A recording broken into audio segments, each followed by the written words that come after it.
ஓடியா சார் ஓடியா, பொழுது பணம் கிடைக்காது அந்த மாதிரி என்ன ஏலமா விடுறேன். நான் இத்தனை கேள்வி கேட்கறேன்ல தம்பி, எதுக்காக ஒண்ணு பதில் சொல்லுங்க. வெற்றி பெற்றிருக்காரு, 10 நாள் போட்டு இல்ல 15 நாள் போட்டு 1 மாசம் 6 மாசம் கூட பொறுத்துருங்க, என்ன நடக்குதுன்னு பாருங்க.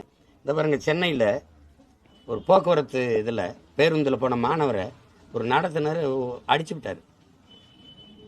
பெருந்தலைவர் காமராஜர் முதலமைச்சர் இதை கேட்டுக்கிறீங்க, இது எப்படி கையாளணும்னு பாருங்க. இந்த மாதிரி வந்தவொடனே வண்டி எடுத்துக்கு நேரம் போயிடுறாரு. மாணவர்கள்லாம் வீதியில் இறங்கி போராடிட்டு இருக்காங்க. என்ன பிரச்சனை என்ன, இவர் அடிச்சு விட்டாரு, அவர் என்ன செய்யலாம்ன்றேன், அவரை எங்கேயாவது வேலையை விட்டு தூக்கிடுங்க அப்படின்ற. சரி இந்த டிஸ்மிஸ் போ, வேலையில் இல்லை, நீ படிக்கிற பிள்ளை, நீ எதுக்கு போராடி இருக்க, போய் படிக்கப்போ அனுப்பிட்ட. அவர் வீட்டுக்கு வந்துடுறாரு. வந்தோடனே என்னங்க நீங்கள் வந்து இப்படி பண்ணிட்டீங்க பாவங்க அப்படின்னு. ஏய், படிக்கிற பிள்ளையோட போய் இவன் சண்டை கொடுக்கிட்டு இருக்கலாமா, அவன் படிப்பை விட்டு விட்டு வீதியில் இறங்கி போராடிக்கிட்டு இருக்கான் பைத்துக்கரத்தனா. அவன் கேட்கறது டிஸ்மிஸ், பிரச்சனை முடிஞ்சு வச்சு போயிட்டான். வேணா 2 நாள் விட்டு என்னை வந்து பார்க்க சொல்லு. வந்தோடனே என்ன, ஏன் இப்படி பண்ற, உனக்கு அறிவு இருக்கா, படிக்கிற பிள்ளைய சின்ன பிள்ளைகளோட போய் தகராறு பண்ணிட்டு இருக்கலாமா, இந்தா வேற பக்கத்தில் ஓட்டுறவன் கண்ணுக்கு தெரியாம எங்கேயாவது போய் வேலை செய்ப்போ, அவ்வளோதான் முடிஞ்சு போச்சு. இதுதானே தலைவனுக்கு அழகு. முதலா அண்ணன் விடுதலை சிறுத்தையினுடைய தலைவர் எங்களுடைய அண்ணன் திருமாவளவன் அவர்கள் ஆட்சி அதிகாரத்தில் பங்கு என்ற முழக்கத்தை முன்வைத்தது இன்னைக்கு நேற்று இல்லை, தொடங்கிய காலத்தில். ஆதவர்ஜுனா கேட்பது வந்து ஒரு பொதுவான கோரிக்கையை தான் நீங்க பார்க்கணும். அது அண்ணன் திருமாவளவனுக்கு கேட்டாருன்னு நீங்க பார்க்கறது அப்படி பார்க்க வேண்டியது இல்லை. கூட்டணி வைத்துக் கொள்வீர்கள், நான் கேட்கிற ஒரு பொதுப்படையா ஒரு கேள்வி. சரி, ஆதவர்ஜுனா அந்த கட்சி அது பிரச்சனை, எங்களுக்கு ஒன்றும் இல்லைல்ல. இப்போ நான் கேட்கறது நீங்க பதில் சொல்லுங்க. கூட்டணி வச்சுக்கிறீங்க, என் வாக்கு உங்களுக்கு வேணும், இவர் வாக்கு வேணும், இவர் வாக்கு வேணும், இவர் வாக்கு வேணும், எல்லாரும் வாக்கையும் வாங்கிட்டு இல்லை நான் தான் நாட்டாமை செய்வேன், நான் தான் ஆளுவேன் அப்படின்னா எப்படி? இதை விட கொடிய சனாதனம் இருக்க? எங்க எல்லாரும் வாக்கு வேணும்ல. எல்லாருமே கட்சி ஆரம்பிச்சது அவரவர் அதிகாரத்தில் பங்கெடுக்கணும் தான். தம்பி உங்ககிட்ட தான் சொல்றேன், கட்சி அதிகாரத்தில் பங்கெடுக்கணும், ஆட்சி அதிகாரத்துக்கு வரணும் தான். நாங்க கட்சி ஆரம்பிக்கிறது இவரை முதலமைச்சர் ஆக்குறதுக்கு, இவரை துணை முதலமைச்சர் ஆக்குறதுக்குன்னு இல்லை. இல்ல, எல்லாருக்கும் ஒரு கனவு இருந்தது, ஒரு இலக்கு இருந்தது. இல்லை, அந்த இலக்கு அவங்க என்ன செய்வாங்க, எங்கள் ஆதரவில் நீங்க வெல்றீங்க அப்படின்னா எங்களுக்கு பங்கு தாங்க இருங்க. அது சரியா? அது சரியா? இல்ல உங்க வாக்குகள்லாம் வேண்டாம், நாங்களே தான் ஆளுவோம், எங்க கட்சிக்காரங்க தான் எல்லா இலாக்காக்களையும் அதிகாரத்தை செலுத்துவாங்க அப்படின்னா நீங்க தனிச்சு நில்லுங்க. எங்களை போல இப்ப தனிச்சு நிக்கிறேன், 1 விழுக்காடு 2 விழுக்காடு 3 விழுக்காடு ஒண்ணும் இல்ல, முட்டைனா கூட நீ தனிச்சு நின்று காட்டு.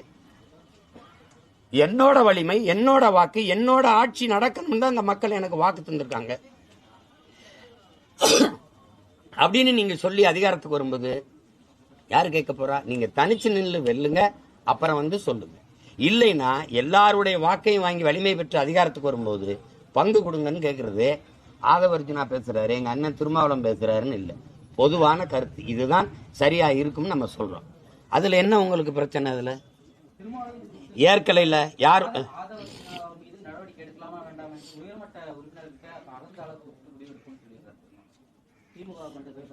அது வந்து அது எங்க அண்ணனுடைய முடிவு, அது அந்த கட்சியினுடைய கருத்து முடிவு. அதுல இல்லை, நான் சொல்றது பொதுவான கருத்து. பொதுவான கருத்து. எதுக்காக கூட்டணி சேர்க்கிறீங்க? எதுக்காக கூட்டணி சேர்க்கிறீங்க? நீங்க நினைக்கிறத ஆட்சி செய்யணும்னு நினைக்கிறீங்களா? இப்ப நாங்க வந்து எனக்கு வந்து ஒரு கொள்கை இருக்கு, ஒரு கோட்பாடு இருக்குது, இந்த இந்திய திராவிட அரசியலிருந்து மாற்ற ஒரு அரசியலை வைக்கணும்னு நினைக்கிறோம். அதனால யாரோடும் சேரல, நாங்க தனிச்சு நிக்கிறோம், வெல்றோம் வீழ்றோம், அதை பத்தி கவலை இல்லை. அப்ப நீங்க என்ன பண்ணணும்? அதிகாரத்துக்கு வரணுங்கிறத தவிர வேற என்ன நோக்கம் இருக்கு? அதிகாரம்னா உன்னுடைய தனித்துண்மை வச்சு நீ உன்னுடைய கோட்பாடை சொல்லி, கொள்கையை சொல்லி, ஆட்சியின் சாதனையை சொல்லி வென்று வா. ஆட்சியில பங்கு கேட்டா அப்ப சொல்லு. எல்லாரும் வாக்கும் வேணும், அதிகாரத்துல பங்கு தர மாட்டேன்னு சொல்றது சரியான ஜனநாயகம் இல்லை. நீங்க வந்து அது இல்ல, அது ஒரு என்ன சொல்றது, அது ஒரு கூட்டணி வைக்கிறதா ஜனநாயகம்னா, கூட்டணி வைக்கிறதுனால ஒவ்வொரு தலைவர்களும் கட்சியும் தன்னுடைய கோட்பாட்டை விட்டு நகருது, தன்னுடைய தனித்தன்மையை இழக்குது. உண்மையிலே மது ஒழிக்கணும்னு எங்க அண்ணன் நினைக்கிறார், உண்மையிலே எங்க மது ஒழிக்கணும் எங்க ஐயா நினைக்கிறார். யாரு? பாமக தலைவர் எங்க ஐயா நினைக்கிறார். ஆனால் அது அந்த கருத்தை ஆழமா வலியுறுத்த முடியாத காரணம் இந்த கூட்டணி கோட்பாடு தான். பொருளாதார அடிப்படையில் இடஒதுக்கீடு, முன்னேறிய வகுப்பினருக்கு இடஒதுக்கீடு வந்து உளச்சான்றோட எங்க ஐயா ஆதரிச்சாருன்னு நினைக்கிறீங்களா? இல்ல, வழி இல்ல. ஏன்னா அவரே சொல்றாரு கூட்டணியில் இருக்கோம், நாங்க என்ன செய்யறது. அப்ப ஒரு தனித்துவத்தை ஒரு கட்சி தன்னுடைய கோட்பாட்டை விட்டு நகர வேண்டியது இருக்குது. அவ்வளவு பெரிய இழப்பை சந்திக்கும் போது நீ அதிகாரத்தில் பங்கு தர மாட்டேங்கிற, எப்படி? அது சரியில்லை. நீங்க ஆதவர்ஜுன் கருத்துன்னு சொல்லாதீங்க, பெரும்பாலான மக்களின் கருத்தே அதுதான்.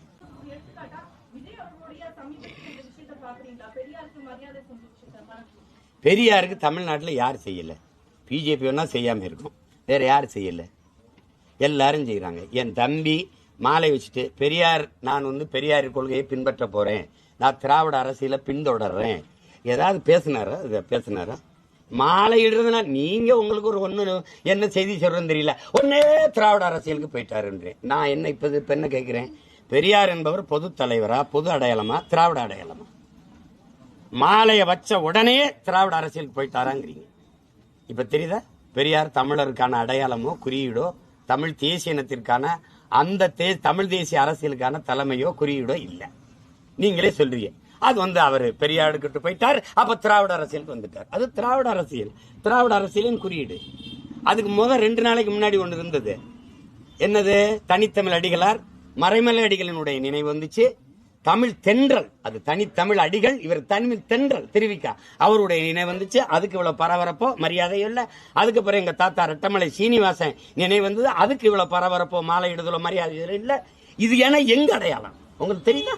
இது தமிழ் அடையாளம், தூய தமிழர் அடையாளம். நீ நிராகரிக்கிற, உன்னுடைய திராவிட குறியீட தூக்கி தள்ளுற. அதை ஒரு தடவை என் தம்பி சொல்றாரான்னு பாருங்க. நான் திராவிட அரசியல் பண்றேன். பெரியாருக்கு நாங்க கூட தான் மரியாதை செய்யறோம், பெரியாரோட கோட்பாட்டை எடுக்கிறோம். பெரியார் எங்கள் வழிகாட்டி, அண்ணல் அம்பேத்கர் அறிவாசான், அவர் எங்கள் வழிகாட்டி, மார்க்ஸ் எங்கள் வழிகாட்டி. கோட்பாட்டில் ஒரு வழி இருக்கல தங்கச்சி. மார்க்ஸை நான் என்னுடைய ஆசானா ஏற்கிறதுக்கும் தலைவனா இருக்கிறதுக்கு வித்தியாசம் இருக்கு. எனக்கு தலைவன் ஜீவானந்தம், சிங்காரவேலர், எங்களுடைய அப்பன் நல்லகண்ணு, இவன் தான் என் தலைவன். நான் எதுக்கு போய் அவரே இருக்கணும்? பெரியாரு நான் வழிகாட்டியா இருக்கிறேன். தலைவனா என் தலைவன் பிரபாரனா தான் ஏற்பேன். ஏன்னா தகப்பன் பெத்தவனா இருக்கணும், தலைவன் ரத்தவனா இருக்கணும். இது எங்க கோட்பாடு. ஆனால் அம்பேத்கரை நான் ஆசானா ஏற்கிறேன், வழிகாட்டியா ஏற்கிறேன், அறிவு ஆசானா ஏற்கிறேன். ஆனால் தலைவனா என் பாட்டன் அயோத்திதாசனி, என் தாத்தன் ரெட்டமலை சீனிவாசனி, MC ராஜாவையும் தான் நான் ஏற்பேன். எங்க அண்ணன் திருமாவளவனா தான் ஏற்பேன். எனக்குள்ள இருந்தா நீ எடுக்கணும்.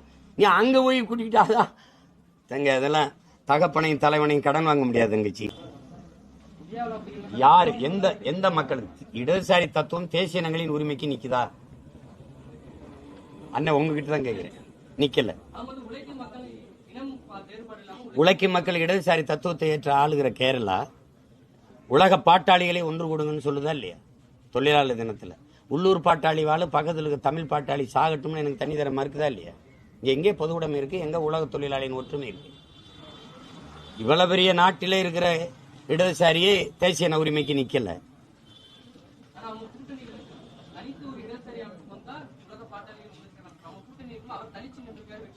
வெற்றி பெற்றிருக்காரு. 10 நாள் போட்டோம், இல்ல 15 நாள் போட்டு 1 மாசம் 6 மாசம் கூட பொறுத்துருங்க, என்ன நடக்குதுன்னு பாருங்க.